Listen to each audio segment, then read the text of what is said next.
Hello guys, welcome to our YouTube channel. ये video आज मैं उन लोगों के लिए बना रहा हूँ जो साइट इंजीनियर या फिर जूनियर इंजीनियर या ब्लॉक इंचार्ज या फ्रेशर इंजीनियर जो भी होते हैं, वो जब भी साइट पे जाते हैं, जब उनको राफ्ट का स्टील बंधा हुआ होता है तो वो क्या क्या चीज़ें चेक करना चाहिए, उनको क्या क्या चीज़ें देखना है अपने स्टील में, वो चीज़ें मैं आज आपको बताने वाला हूँ। ऐसे सबसे पहले जब वो स्टील पे ओएसटी पे जाएं अपने साइट पे, तो वो देखें कि जो इसमें स्टील लगा हुआ है वो हमारा स्टील अप्रूवल है कि नहीं। जैसे स्टील यहाँ पे लगा हुआ है, ये गैलेंट का स्टील है, तो गैलेंट का स्टील यहाँ पे अप्रूवल है इस कंपनी में। और उसके बाद में ये भी चीज़ें इंश्योर करें कि जो भी चीज़ें बना हुआ है, ये अपना कवर ब्लॉक वगैरह सब चीज़ें प्रॉपर तरीके से लगा हुआ है कि नहीं है। जो स्टील बाइंडिंग हुई है उसका कवर ब्लॉक सब तरीके से लगा हुआ है। और उसका शटरिंग भी चेक कर लें, शटरिंग वगैरह प्रॉपर तरीके से बंधा है कि नहीं है। जबकि जब कास्टिंग होने लगेगा शटरिंग कई बार खुल जाता है तो स्ट्रक्चर का काफ़ी फेलियर चांस हो जाते हैं। उसके बाद में हमको देखना है कि जो हमारे कंपोनेंट लगे हुए स्टील के कंपोनेंट हैं, वो जो कंपोनेंट एज़ पर ड्राइंग है कि नहीं है। उसके बाद वो एज़ पर डाया, जो ड्राइंग में जो डाया दिया हुआ है वही डाया से लगाया है कि नहीं लगाया है। कई बार क्या करते हैं कि कॉन्ट्रैक्टर्स लोग जो डाया में दिया होता है वो डाया नहीं लगाते हैं, कुछ अलग डाया चेंज कर देते हैं पैसा बचाने के लिए, कुछ भी करने के लिए सब लोग करते हैं। तो उसके लिए क्या हमको चेक करना है, जैसे देखना है हमको अपने जो ड्राइंग होता है उस ड्राइंग में हमको देखना होता है। जैसे हम पहले अपना मैट वाला बॉटम मैट देखेंगे। जो बॉटम मैट दिया हुआ है अपना 12 mm डाया का दिया हुआ है, वो हम देख रहे हैं कि 12 mm डाया का है, वो चेक कर लेना। जो अपना हुप्स बार हुआ है, हुप्स बार 10 mm डाया का है, वो 10 mm डाया का सब जगह पे लगा हुआ है, ठीक है। वो भी ये सब चीज़ चेक करने के बाद में हम देखेंगे जो अपना जो फाउंडेशन बीम बना हुआ है वो बीम कितने mm का है। जो बीम में दिया हुआ है, बीम में सरिया दिया हुआ है 20 mm का, जो कि 20 mm का गैलेंट का सरिया लगा हुआ है। ये इधर में डाया भी लिखा होता है, इसको डाया भी आप देख सकते हैं, सभी सरियों में लिखा होता है गैलेंट का है ये अपना ये। और ये देखना है हमको जो 20 mm। फिर उसके बाद में हमको देखना उसमें एक्स्ट्रा बार कौन सा दिया है। एक्स्ट्रा बार, जो एक्स्ट्रा बार दिया है वो भी एक्स्ट्रा बार 20 mm का दिया है, जो कि एक्स्ट्रा बार इसको बोलते हैं। ये जो हमने एक्स्ट्रा बार लगा रखा है, एक यहाँ पे तो मेन बार लगा हुआ है, एक्स्ट्रा बार जो है जहाँ पे सपोर्ट जोन होता है, सपोर्ट जोन मतलब जहाँ जहाँ पे कॉलम होता है उसको सपोर्ट जोन बोलते हैं, वहाँ पे हम एक्स्ट्रा बार देते हैं फॉर हाई स्ट्रेंथ सपोर्ट के लिए। ये दिया हुआ है, ये भी हमारा 20 mm का है, दिया हुआ है, गैलेंट का है। और ये सब चीज़ें चेक करने के बाद में हमको कॉलम का देखना है। जो हमारा कॉलम बार है वो कॉलम बार दिया हुआ है 16 mm का, ठीक है, 16 mm का कॉलम बार दिया हुआ है यहाँ पे। तो हम 16 mm का ये हमारा सरिया लगा हुआ है, गैलेंट का ये भी है 16 mm का, ये लिखा हुआ है 16 mm यहाँ पे, गैलेंट का स्टील है। ये सब चीज़ चेक करने के बाद जो हमारा रिंग है उनका रिंग का प्रॉपर स्पेसिंग देखना है, स्टीरप्स का स्पेसिंग देखना है। स्टीरप्स का स्पेसिंग कैसे देखेंगे, जो हमारा फाउंडेशन बीम का प्लान जो दिया हुआ है ड्राइंग में, उस बीम में देखिए दिया हुआ है कि जब सपोर्ट जोन आता है, सपोर्ट जोन में 1300 mm तक में, यहाँ से 1300 mm तक हमको 100 का स्पेसिंग करना है। मतलब सपोर्ट जोन जो क्रिटिकल जोन होता है वहाँ स्पेसिंग कम किया जाता है। बाकी मिड जोन में, जहाँ मिड जोन है वहाँ देखो स्पेसिंग ही, वहाँ स्पेसिंग 150 mm कर दिया है। यहाँ पे फिर 1300 है, तो यहाँ पे जब दूसरा कॉलम शुरू होता है फिर वहाँ पे 100 mm का स्पेसिंग करना है।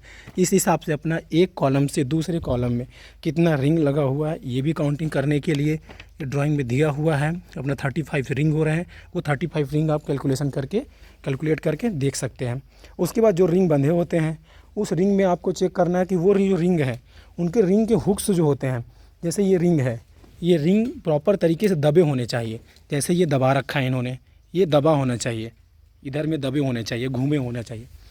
जैसे कहीं कहीं लोग जो है ये मिस्टेक करते हैं, जो दबाते नहीं, जैसे ये रिंग लगा दिया पूरा एकदम ऐसे करके सीधा सीधा लगा दिया, ये फेल है, ऐसा नहीं चलता है। उसको हमको रिंग को दबा के रखना है। जो अपने रिंग के जो बनते हैं ये हमेशा 135 डिग्री पर होना चाहिए, इसलिए इसको दबा दिया जाता है। ये चीज़ें बहुत मेजर चीज़ें हैं जो कि ध्यान देना होता है। और हमको देखना है कि जो स्टील है वो स्टील रस्टेड नहीं होना चाहिए, क्योंकि आप देख रहे होंगे कहीं से भी स्टील कोई रस्टेड स्टील नहीं है। प्रॉपर तरीके से जब हम स्टील बाइंडिंग करने लगते हैं उसका इनर फेस आउटर फेस उसका प्रॉपर मार्किंग करते हैं, पेंटिंग लगा दिए हैं हर जगह पे, इधर में भी लगाते हैं, इधर में भी लगाते हैं, फिर उसके बाद उस तरफ आउटर में भी सब कुछ मार्किंग करके तब किया जाता है ताकि कोई मिस्टेक ना आए। और उसके बाद में क्या क्या देखा जाता है, जैसे देखा जाएगा कि हमारा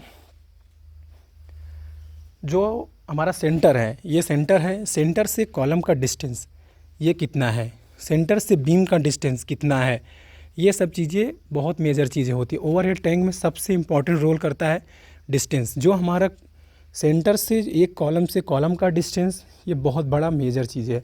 यही चीज़ें हमको प्रॉपर, अगर कॉलम फेल हो गया, डिस्टेंस थोड़ा सा भी चेंजेस आया, हमारा टैंक ओवरहेड टैंक फेल हो जाता है।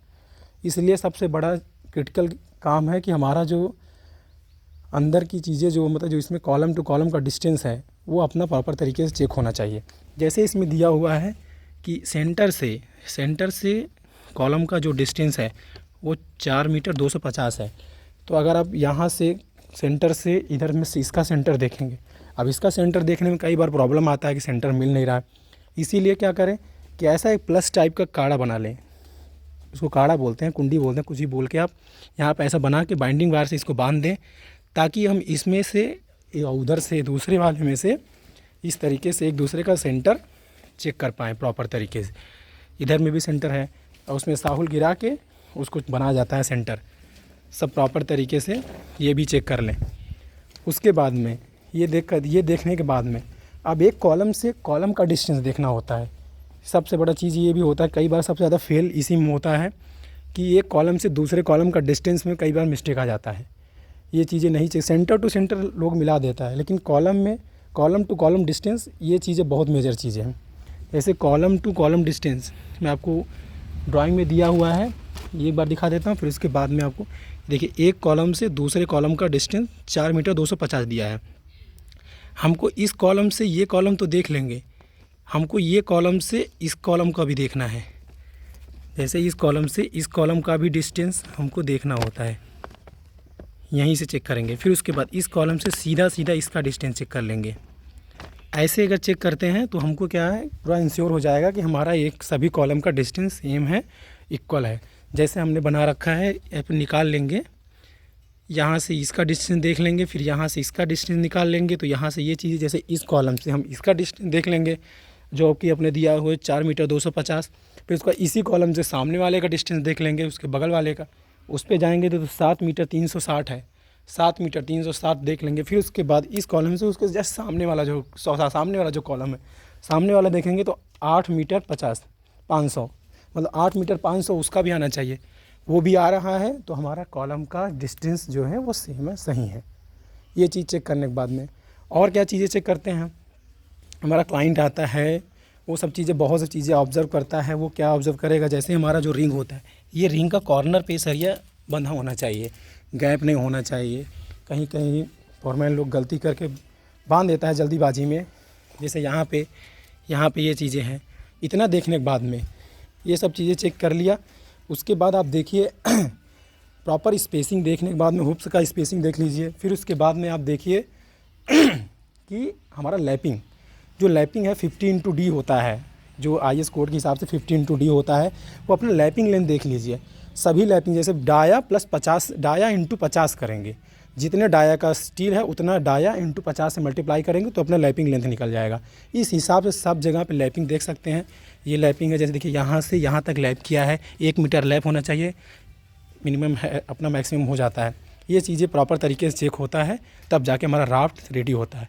अब हम क्लाइंट को बुला सकते हैं, जैसे JJM का TPI को बुला के अपना हम राफ्ट चेक करा सकते हैं। इतना सब कुछ करने के बाद में ये कास्टिंग का अप्रूवल होता है। फिर उसके बाद हम लोग प्लान करेंगे कास्टिंग के लिए। फिर मिलते हैं कास्टिंग के समय, आपको नेक्स्ट वीडियो में कास्टिंग में क्या क्या चीज़ें ध्यान दी जाती हैं उसके बारे में बताएंगे। अभी हम आपको स्टील कैसे चेक करते हैं ये चीज़ें बताया। Thank you.